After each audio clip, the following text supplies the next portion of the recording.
შეგიძლია წარმოიდგინო, რომ პროდუქტს, რომელიც ყველაზე ბოლოს გაგახსენდება კანის მოვლის საშუალებებზე საუბრისას, შეუძლია კრიტიკულად შეცვალოს შენი კანის მდგომარეობა, სერიოზულად დააზიანოს ან დაამშვიდოს და დაატენიანოს ის. და ეს პროდუქტია საპონი, კანის მოვლის ყველაზე ძველი და დაუფასებელი საშუალება.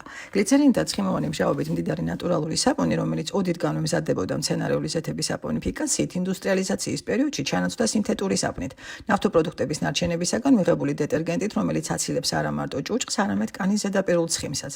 შესაბამისად აშრობს და აზიანებს მას.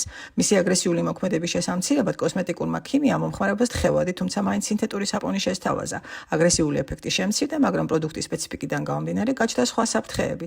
საშიში კონსერვანტი, სტაბილიზატორი, მავნე შემასქელებელი და საბოლოოდ ქიმია დანებდა და აღიარა, რომ ნატურალურ საპონზე დამზოგავი დაუნებელი საშუალება ვერ შექმნა. მხოლოდ ნატურალურ საპონს შეუძლია ღრმად და დელიკატურად გაასუფთავოს და დაატენიანოს კანი და აქტიური დანამატების წყალობით ისეთ სერიოზულ პრობლემებსაც კი აებრძოლოს, როგორიცაა დერმატიტი, აკნე და სებორია.